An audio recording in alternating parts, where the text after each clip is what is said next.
Council, and a couple years ago we got some major national funding to get Experience Arts started. And since then, the 2 years of funding has ended. Kathleen Vasconcelos, who is our new executive director, almost a year, went to a meeting in Minneapolis that the initial funder, Aroha Philanthropies, put together last week. So you're right into it. And we've had funding for both years and this year from the Couch Family Foundation. Tufts Health Plan Foundation supported this program. All of the funders are back here. The Rush Family, Mount Rushmore Foundation, and the Wenberg Family Fund. And this is one of about 24 classes that we will have held in 3 years, all over the county. From working with clay to a poetry class where the members still meet every 2 weeks. We're hoping that maybe the members of this group will continue to meet. But we're so thrilled to have had Becky Rule, who is, I think, New Hampshire's storyteller. Right. So we're really lucky because her schedule was pretty jam-packed. So we were very lucky to have her be able to come here. I also want to introduce Larry Kelly, who is the Grafton County Senior Citizens Council President. So good to see you. So it's been very fulfilling and wonderful, and I've been a member of the class, so I'm going to sit down and be a member. I'm Becky Rule. It's been such a great pleasure to spend 8 weeks, 8 mornings, 8 Monday mornings with this group of storytellers. This is our culminating event. We call it a Tellebration. And you have a program, but we have a special surprise. Yes. Ed Hirsch, who we didn't think would be able to tell today, has made time to come and tell just a little story to get us started. So here's a member of our class, Ed. Thank you.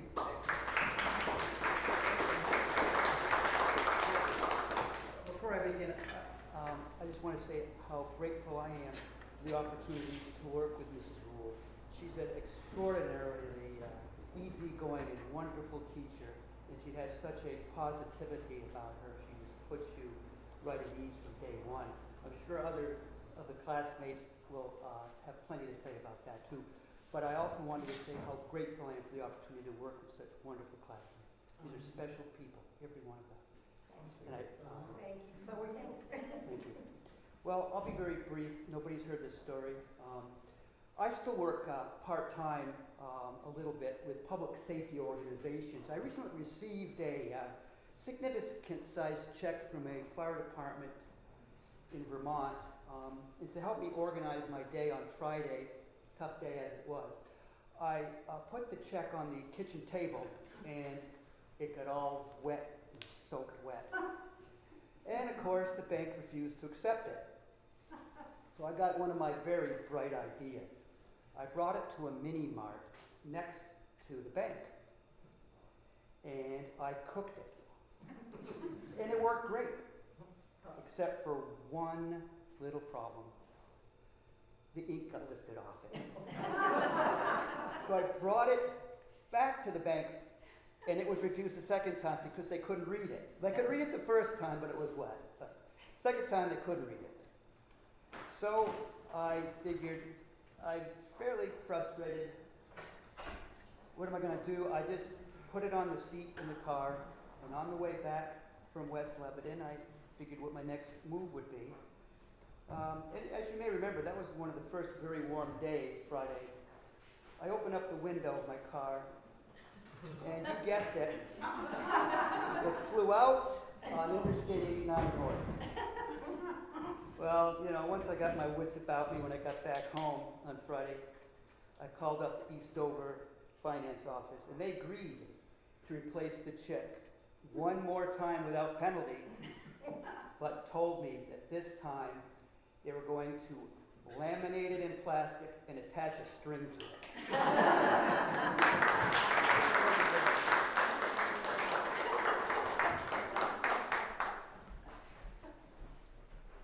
Hi, everybody. I'm Sharon, and I'm here to tell you a story about my move from Massachusetts to New Hampshire last year, and I'm calling it the Big Crunch.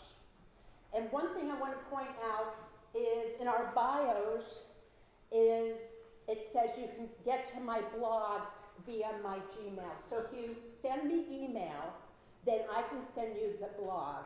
And I'm shameless about this, but my blog, as of last night, has 66,257 views. And I'm very, very proud of that. So this is one of the stories on my blog. Well, we finally made the move to New Hampshire, and of course, there was drama. For those who don't know me, if there wasn't some sort of drama in my life, I'd be dead. Drama has followed me gleefully since I was a baby. As we did when we moved to Northampton, Massachusetts 14 years ago, we rented a truck for our possessions to our new home, and I was the designated driver. When I was describing to the Penske representative how much furniture and stuff we owned, I overestimated, oops, it was suggested that I rent a 26-foot truck. I said, why not? Oh, such a big mistake. I should have rented a 22-footer, and things would have turned out so much better than they did. When I picked up the truck, I couldn't believe how big it was. It looked like a mini 18-wheeler, and it had stairs, steel ladder, and I had to climb up it to get into the cab. I joked to friends that my driving a large rental truck up I-91 would result in my appearing on national news. And before my trip was over, that came very close to being true. So, I hired 2 men to pack up the rental truck in Northampton, and because the truck was so big and I went to pick it up, the one guy had to pull it into the driveway, and when we were done, he had to take it out, put it on the road, stuck me in there and said, good luck. So I'm driving this 26-foot thing, fully loaded, and I can't get above 25 miles an hour. And I don't know if I'm in drive in first gear, I can't figure it out.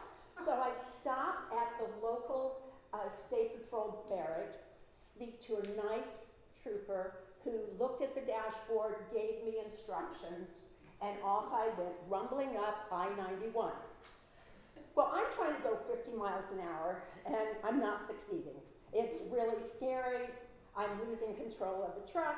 So I get to the Vermont Welcome Center, and I find a driver, an 18-wheeler, and I ask him what I should be doing, and he said 2 things.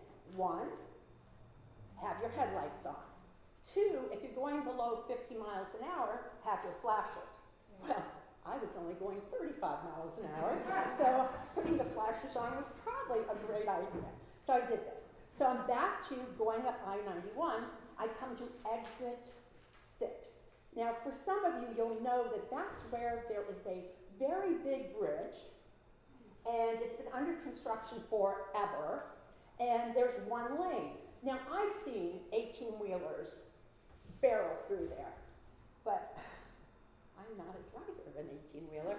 So I had nightmares about this bridge for weeks.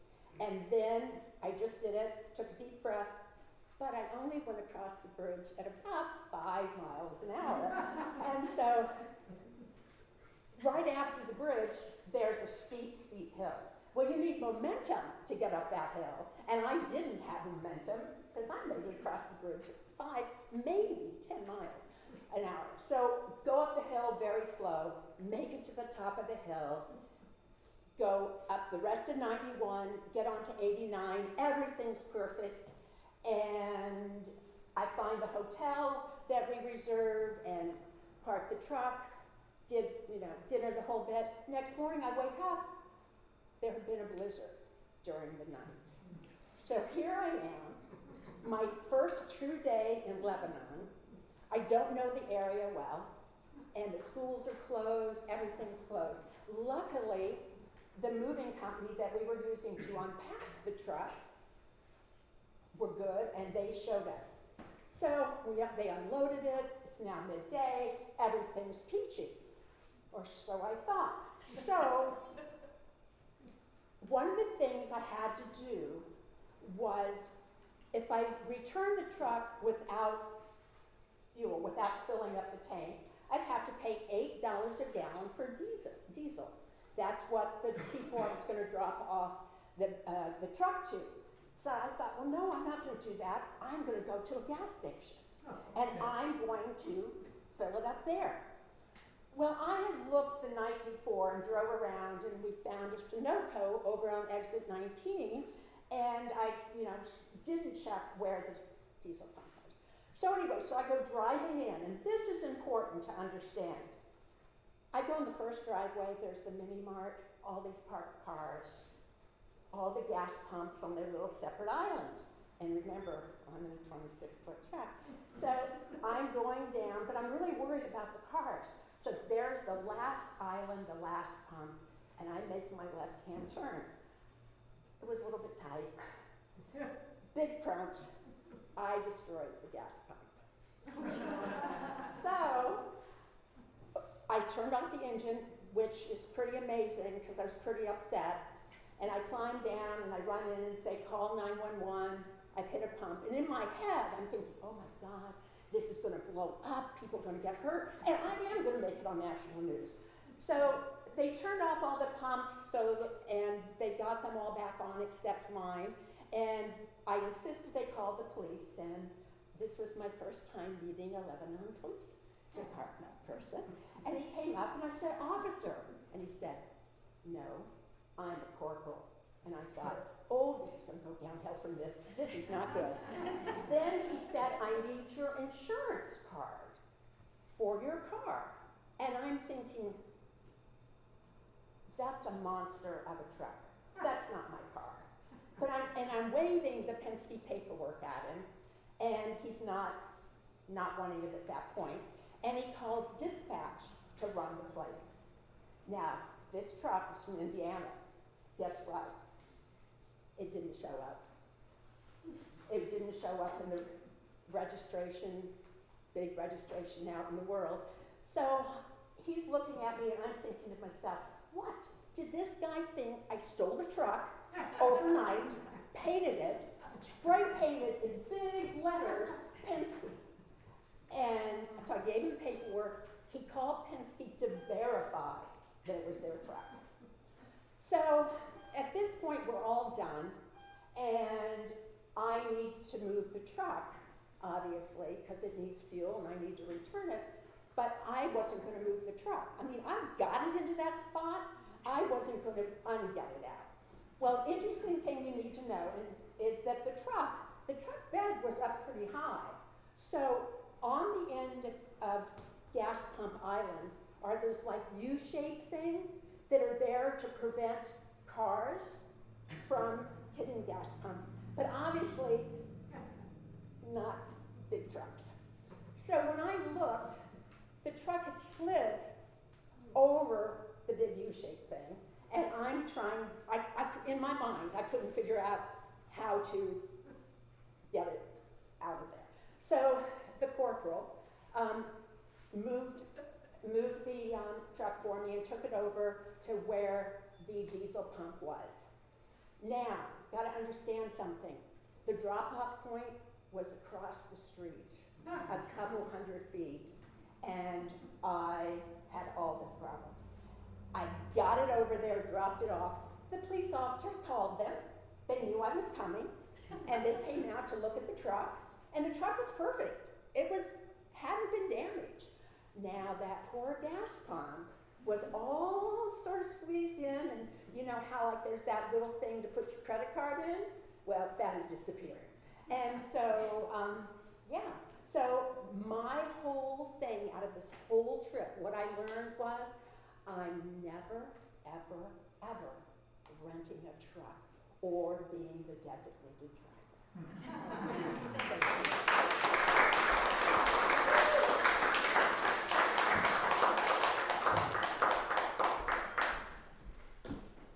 Hi, I'm Evie, and I'm a mother. That sort of leads you into what's going to transpire. Years ago, when we had little money and a bunch of kids, we decided we would take a vacation to Cape May in New Jersey. Never been there, thought it was a great idea. The week before, I load everything, sleeping bags, food, kids, you know, whatever, into the Volkswagen, red Volkswagen bus.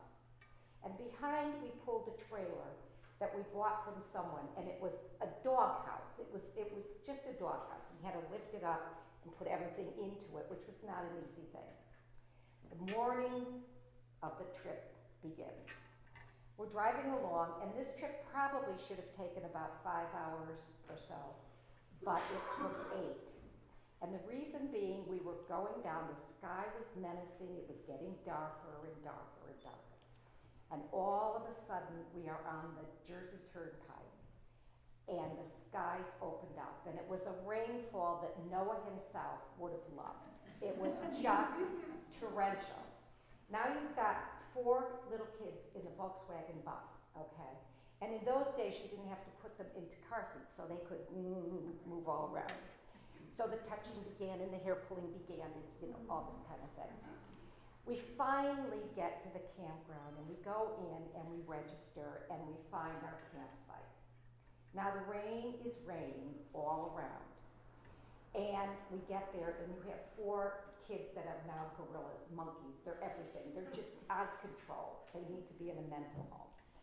So we get there, and the first bit of business was to set up the tent. John, who's sitting over there, that was his job. Daddy was going to set up the tent. Not an easy job in the pouring rain. But he did it. He had a yellow slicker on and boots on, and he walked around and set this up. Now the bus is going up and down because the kids are jumping and screaming, carrying on. He sets up the tent, and his job was then to carry each of the children into the tent. So he does this, and I was trying to get something ready for supper, which was going to be nothing but peanut butter and jelly. Okay. And you were going to eat this, and you were going to be happy. Well, anyway, for those of you that camp, you know that you do not touch a tent. You don't do that because the rain will come in. Our second child, Heather Ann, was what you would call a little problem child. So this began, and she kept doing that. And the boys would say, "She's doing it again, Mom. She's doing it again," and the rain would come in. He's out trenching, you know, it's just, Christopher had a diaper rash, I had a rash. I sent John to the liquor store. We didn't normally do that. I said, "Just go." And he came back with a bottle, of which I drank. So anyway, we are there. We stayed for the night. In the meantime, again, she's doing it again.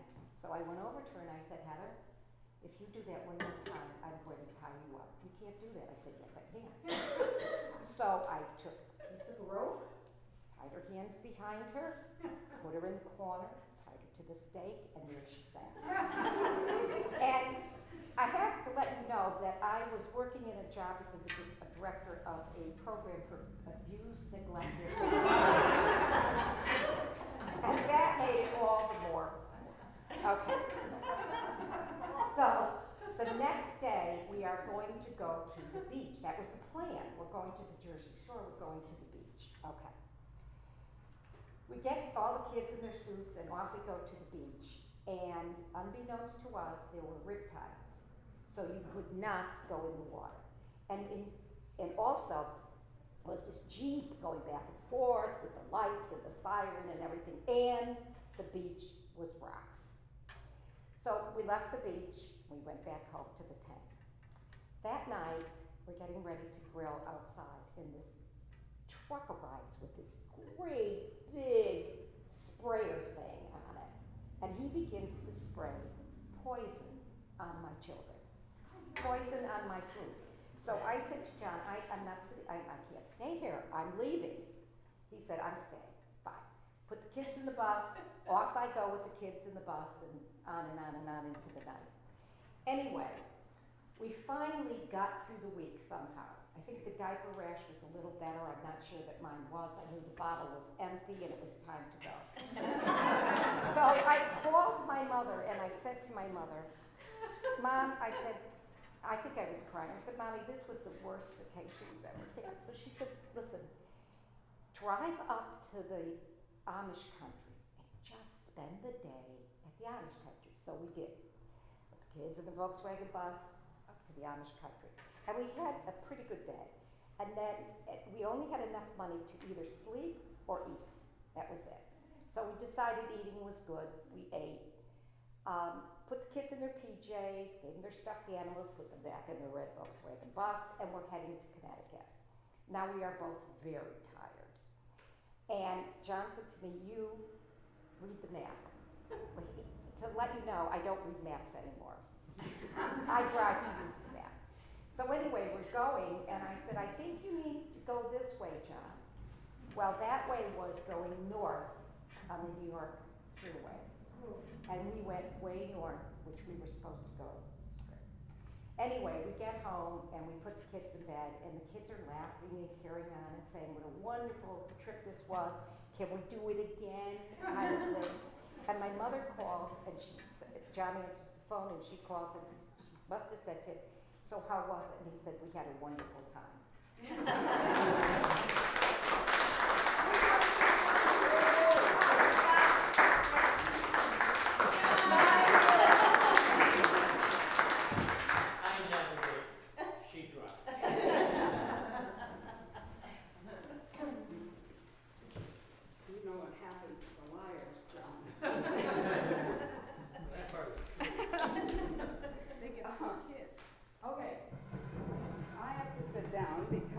If I try to stand and my knees give out, I'm going to ruin this hat.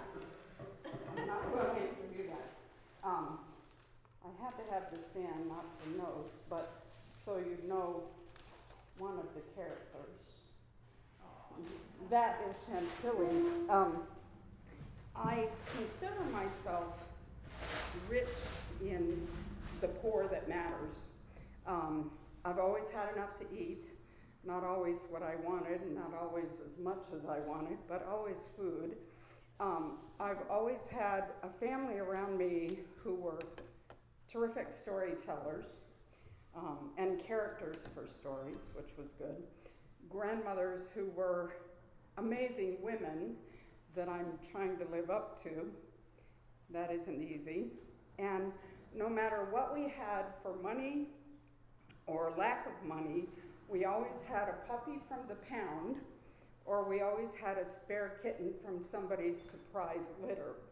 I'm going to tell you about two of my cats. The first one I had in high school. It was a giant Siamese. Had it several years after Hank and I were married, actually, a long time ago. And he was a hog for my snacks when I did my homework. And I had a tea table with a little eave that came up, and I would spread my snacks and my homework, and the cat would just plop on the side of the table.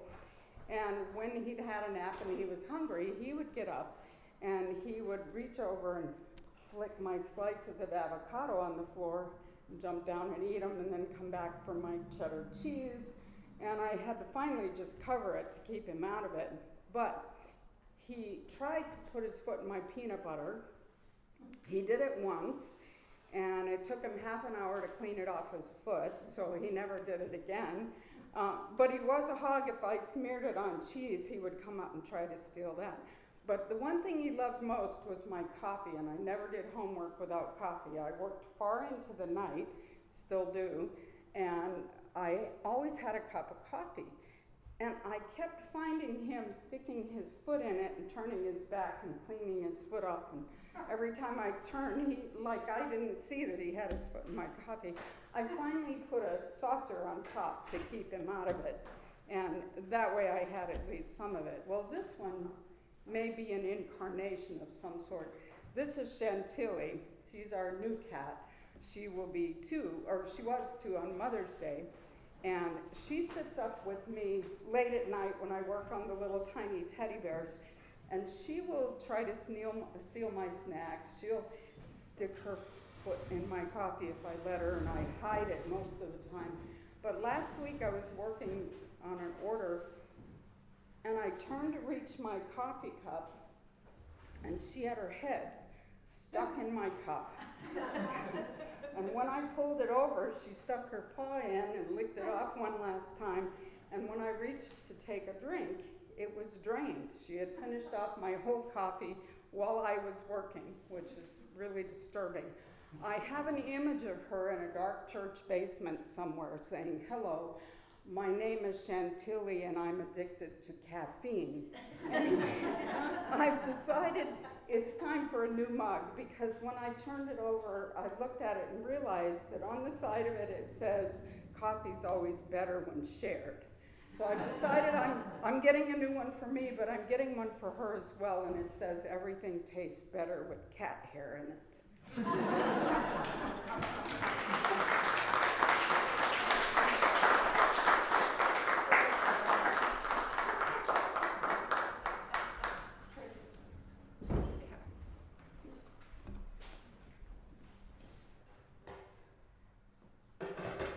So I'm going to switch gears. I'm not going to tell a personal story. I'm going to tell a wisdom tale. What I do as one way to volunteer in the community, I go twice a month to the Valley Terrace, where I come up with, I tell 2 wisdom tales, and then the residents who are in the circle, they hopefully get inspired, which they do, and then they share some wisdom that they experienced in their own life.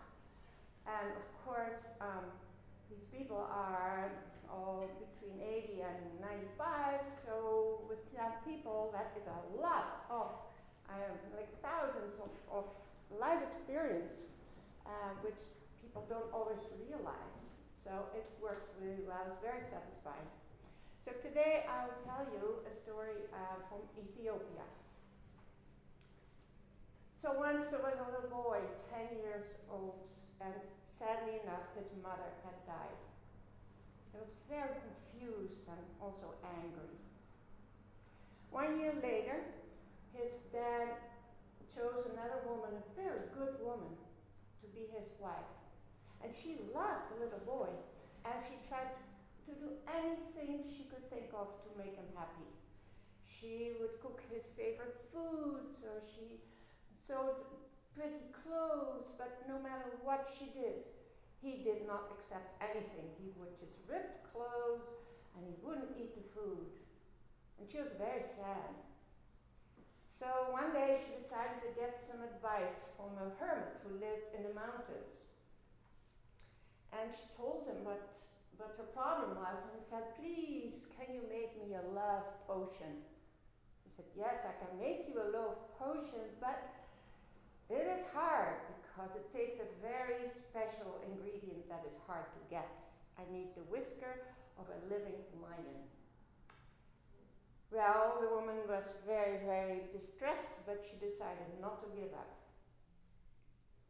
So this is what she did. When evening fell and the husband and the little boy were asleep, she left the hut with a bowl of meat. And she knew that there was a lion living near the rocks in the desert, and she walked quite a long time to go that way. But then she heard the lion roar, and she shook so much she dropped down the bowl and fled all the way home as fast as she could. She did not give up. The next evening, again, she left the bowl with a bowl of meat, and she went a little bit closer to where she knew the lion lived, and now she saw the lion. And she put down the bowl and returned home. The next day she did that again, and she did it weeks after weeks. And finally, she went again with the bowl of meat, and she went to the lion. So the lion now was coming closer and closer and closer to her, and she stepped back. And she had put the bowl down there and watched the lion eat for a little while, and then she turned around and went back again. And then came the day that she had the bowl of meat, and she went up to where the lion lived, and she waited, and the lion very, very slowly came to the bowl of meat, and she did not step back. She stayed there, and she reached out to the lion, and she touched his fur, And she said, dear, dear friend, thank you. And she quickly pulled out a little whisker from his chin. And then she ran home. She didn't run home, actually. She ran to the hermit, and she was so excited. He said, here, look, I got the whisker of a big living lion. And he took the whisker in his fingers, and he examined it closely, and he said, yes, indeed, that's what you got. And he flipped it into the fire. And she was desperate. No, what did you do? It took me months to gain the trust of this lion. And he said, yes, well, if you were able to gain the trust of a wild beast, would it be more difficult to gain the trust of a 10-year-old little boy? Go home and think about what you have done. And she did. And from that moment on, she was more cautious as she approached the little boy. After 3 weeks, he started to smile. After 5 weeks, they'd go on walks, and he was going into the house to help her clean the house. After 8 weeks or 10 weeks, they were the best friends. He still knew his own mother and deeply, deeply loved her, but now he also had room in his heart for his stepmother's love that she needed and he could give.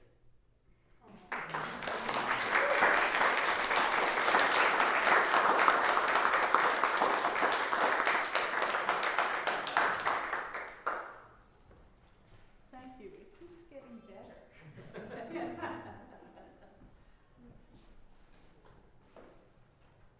Let's see if I can figure this out.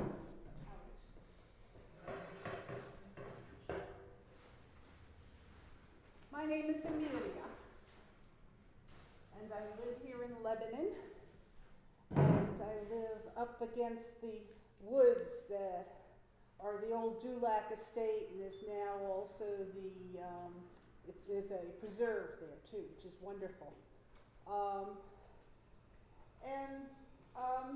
This spring, I decided that I would be proactive, and these are storyboards. It's something that Becky taught me about, and I thought was totally dumb and hokey, but Joe talked me into trying it, and I love them. I went out, this is the carton that my new lawnmower came in last year. I throw nothing away. This spring, before the snow had quite melted, I put out my Have a Heart collection. I have quite a collection of them, and how I came by them is another story.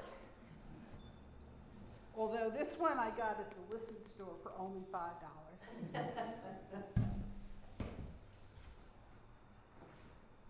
Well, I had them out, and the snow melted, and nothing much was up yet. But one day I looked, and there was a possum in the trap that was furthest away. And I dealt with that. Possums have sharp teeth. I didn't know that. I thought they ate insects. But it was a great spring, and I looked, and outside my sliders, there's a short deck, and then there's the garden, and the crocuses were fantastic. And I was really looking forward to their all coming up because I have them planted along a little walk. And so they were there. I didn't have a white marker, but they were white, except for the ones at the furthest end. I actually had purple crocuses come up this year. Wow. The next morning, I got ready to have breakfast, and I opened the shades, and they were gone. They were gone. And I looked out, and there was the groundhog. And the groundhog was nibbling the remnants of the crocuses, and it nibbled them all around the Have a Heart trap that I had set right there. And it even looked in and started putting its little paw in the side of the trap where it had some parsley on the trigger plate. But this groundhog knew about Have a Heart traps. I've never had one like that before. It was pretty discouraging. But I kept I put out bread and peanut butter. I put out cantaloupe. They say rub the whole trap with cantaloupe. Nothing. I was throwing all my vegetable scraps out. I caught a squirrel in one of the smaller traps. Not my goal. I looked out one afternoon and the groundhog was sunning itself on the deck. Made itself at home. But no groundhog in the Have-A-Heart trap. I looked out another time, or several times actually, and this bright red cardinal decided that the Have-A-Heart was the perfect place to perch. And it loved it. And really, I didn't usually have a cardinal just sit right out there in front of my face. But no Have-A-Heart. I couldn't catch the groundhog. I made all kinds of alterations and everything, and it didn't work. And there's only one thing that I hate more than groundhogs, and I'm trying to think of an alteration I can make in my Have-A-Heart trap so that I can catch black flies. But I haven't had any more luck with the black flies. Might as well go after black flies if you're going to go after groundhogs. But now I want to try something. I would like to give you a chance to be my storyboard bosses, and I challenge you. I guess I'm coming down here on this side. There you go. I'm going to hand one of these in. So this is my challenge to you, to test my storyboard skills. I challenge you to raise these one after another whenever you feel like it, but don't be slow about it. Show it to me, but also let the audience see, and I will tell the story that you are creating for me. So there are many Have-A-Heart traps. I am, in fact, Lebanon's legendary Have-A-Heart lady. And I have lots of flowers because of the Have-A-Heart traps. My garden is filled with flowers and possums and black flies. Wouldn't you know it? Is that a squirrel? Oh, the squirrels have gone because of all the black flies. Squirrels cannot stand black flies. And the cardinals are eating those black flies up. I never knew that about cardinals. And the groundhog persists. Thank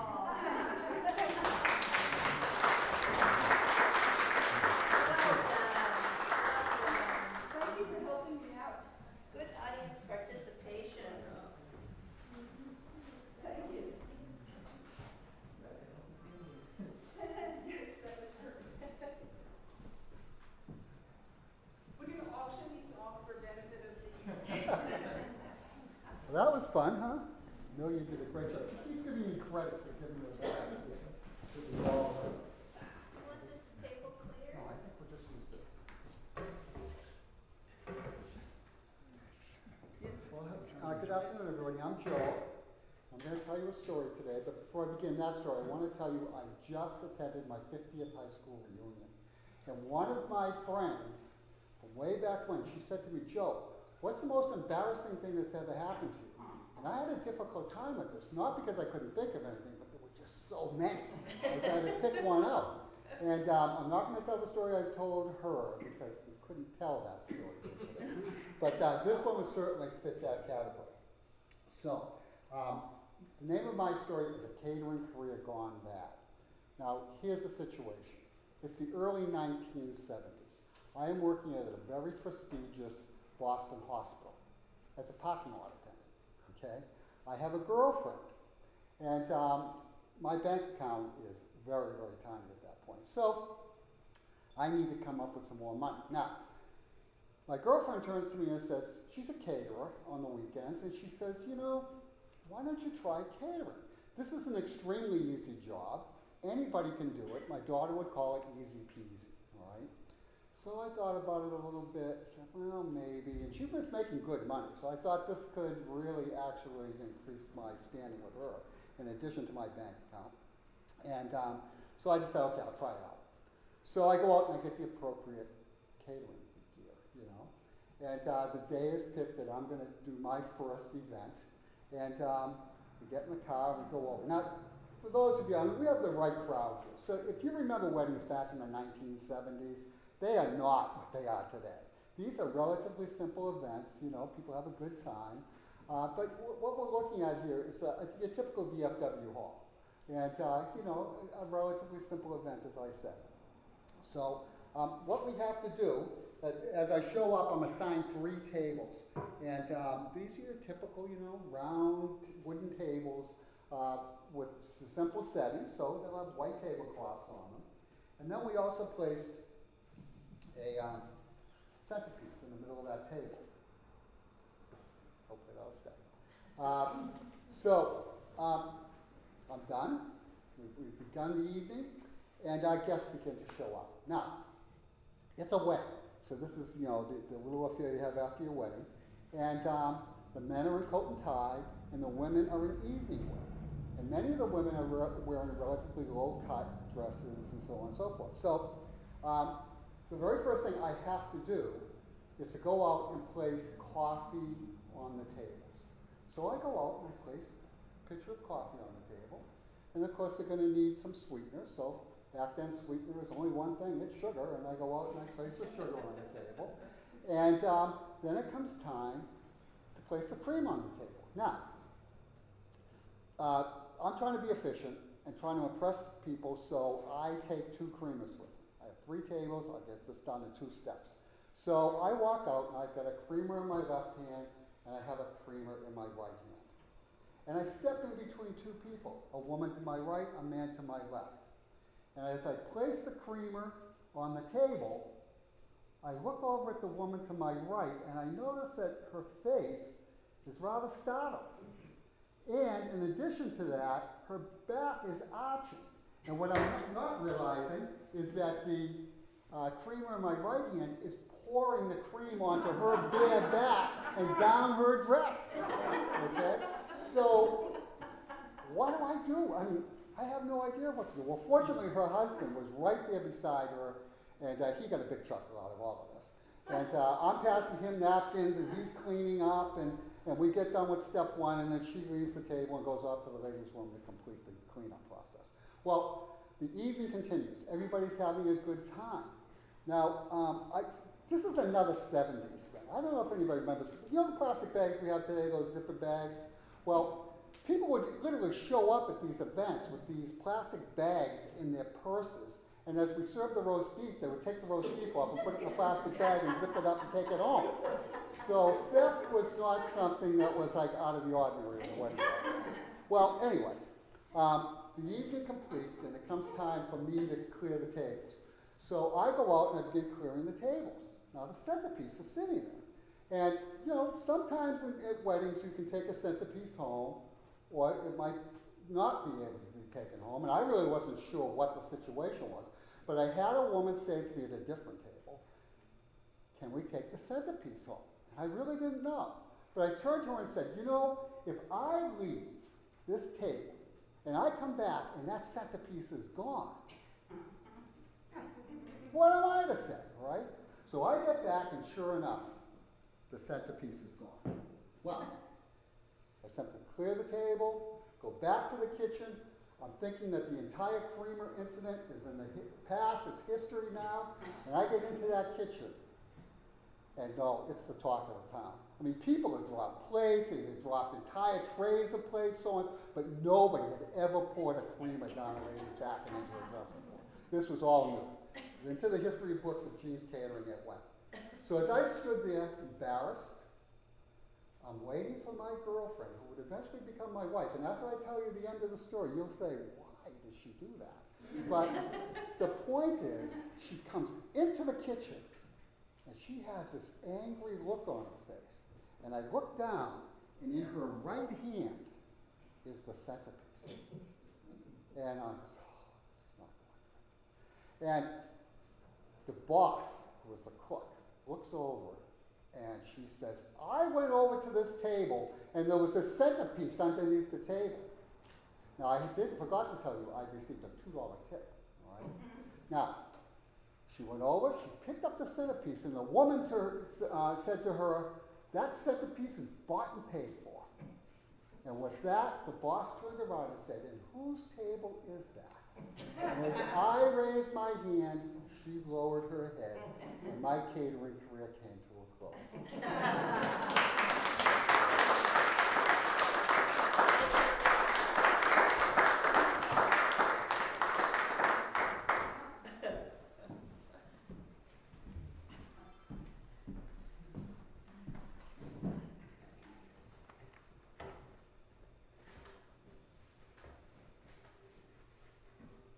At some points throughout my life, I've worn the cloak of invisibility.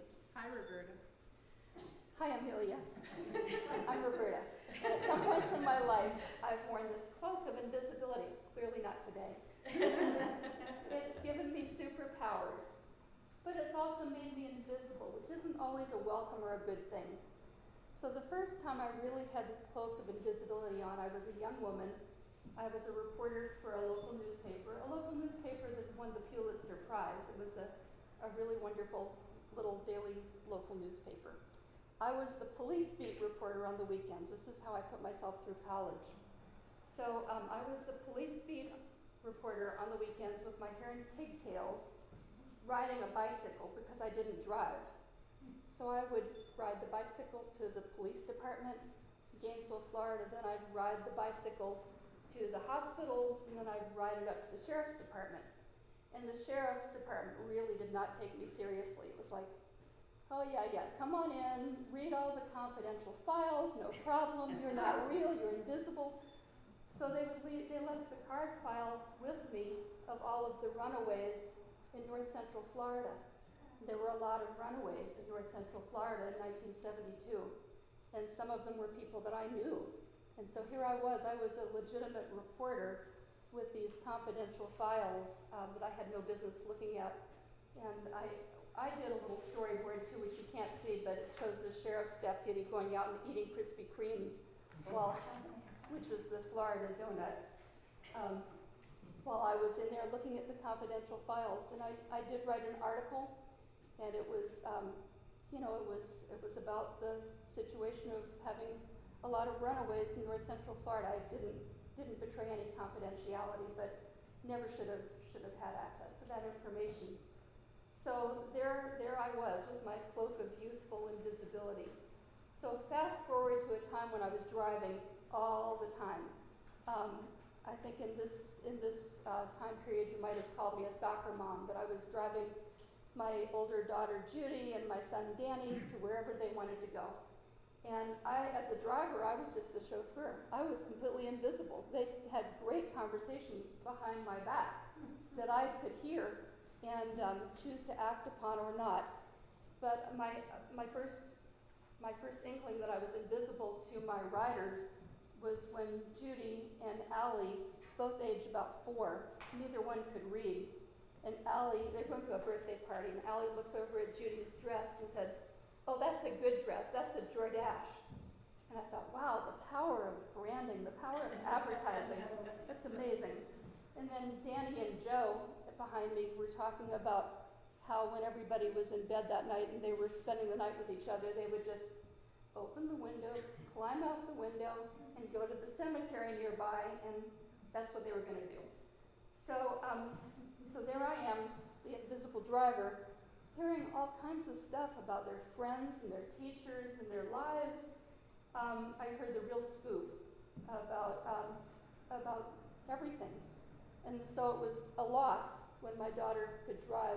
In Mississippi at age 15, full driver's license with a car waiting for her in the driveway thanks to my father-in-law. So no more invisible driver. So now I'm older, and I was kind of looking forward to another episode of invisibility. Because I've worked in senior services for about 20 years, and anytime you'd ask, well, what did she look like? The answer is always, well, she's kind of short, she has gray hair, and she wears glasses. So I thought, I'm just gonna fit in with everybody else and nobody will pay any attention. But I've discovered I'm wrong. No fewer than 15 presidential candidates wrote to me personally by name this weekend. When I get on Facebook to stay in touch with my children, and I might have clicked on an ad, that advertiser knows me forever, knows my interests, not invisible. So is that good or bad? So it actually feels good to be seen sometimes. So I love the comment that I actually read on Facebook from a friend of mine, Angie, who lives in New Orleans. My son's a musician, her son's a musician. John Paul just finished his degree at Berkeley. He's a trumpeter, he's a fine trumpeter. But he started as a little boy playing the trumpet. And there was a fixture in New Orleans, Uncle Lionel, who was an African-American musician and also a connoisseur of music. And he was a tiny little man, he probably weighed 85 pounds, quite elderly. He died a couple of years ago. He used to play the drum in second lines in New Orleans, but he would stand outside of the window of all the music clubs there and look in, and he'd come in if he were interested, but a lot of times he just stood out there as kind of this presence, Uncle Lionel. So when John Michael was just a little boy, Uncle Lionel said, "I see you, John Michael." And what did that mean? It didn't just mean that he saw the child, John Michael. It meant that he saw his talent. He saw his potential. He saw the whole person. It meant more than "I see you, John Michael." And I think that's beautiful. And I think to not be invisible means all of that. So I've folded up my cloak of invisibility for right now, but you never know when it might come in handy again.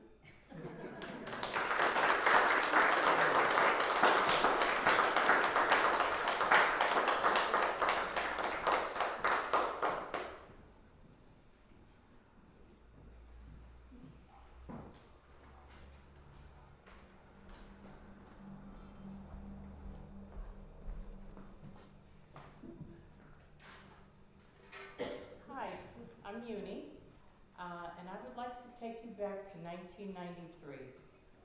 I'm sitting at my kitchen table having my morning coffee when the school bus stops at the end of my driveway to pick up the neighbor boys who live across the street. My own kids have been out of the house and on their own for quite a while now, and I find that it's time for me to make some changes in my own life.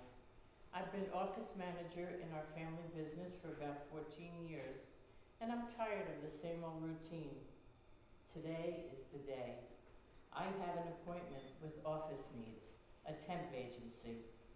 I'm very self-assured because my secretarial skills are excellent, but I am in for a surprise. I will be challenged to take a math test in a room with several younger women. When I look up, I see that every single one of them is cheating. They each have a calculator. A big no-no, because I went to Catholic school. I finished last because I am honest, and also because math is not my strong suit. But I move on to take the time typing test. I'm full of confidence because I'm skilled using a computer, using an electric typewriter, so a manual typewriter does not intimidate me at all. So the beginning bell rings, my fingers fly, and when the ending bell sounds and I look at my paper, I am temporarily paralyzed. I have forgotten to hit the carriage return. Arriving home, I realize how much the world has changed. I'm tired of secretarial work, but what else can I do? So I combed the classifieds, and I kept seeing CNA, CNA. What is that? I looked it up. Certified nursing assistant. Perfect. I never completed nursing school after high school graduation, and this would be a great way to, pick up where I had left off all those years ago. So I took the 8-week course. I loved it. I passed. Soon after, at age 50, there I was beginning a brand new career in a small nursing home. I have always loved the elderly, and they loved me back. The only problem was that a lot of the nurses' aides were a lot younger than I, not terribly helpful, and not really into teamwork. It was very, very heavy duty, but I loved it all the same. We were each assigned 8 to 10 residents apiece. We had maybe 3 hours to get the job done. So it was very demanding and very challenging. So this is why I loved being assigned residents like Alice. Alice was a happy woman. She loved talking about her family. And one morning she shared with me how she and her very handsome husband made love every single day until he died. How long have you married, Alice? 60 years. I temporarily went off in my own head thinking, wow, I wish I had Superman in my life. As I shook myself out of my reverie, Alice continued, that's why we have 9 children. When the children were small, Alice would play the piano after supper while her husband strummed the guitar. The children would sing, clap hands, blow on their little recorders that they were learning to play in school. And I could just feel the love in that home. One day as I passed her room, I was in for another surprise. Hey, come in, come in. Come and meet my daughter Kathleen. So I was thrilled to finally meet one of these kids that I had heard so much about. And later on, as Kathleen was going down the hall heading for home, I caught up to her and I said, Kathleen, we all love your mom so much. She's so proud of all of you, especially your brother, the priest. Kathleen shrugged her shoulders and said, I'm an only child. Mother has always been prone to storytelling.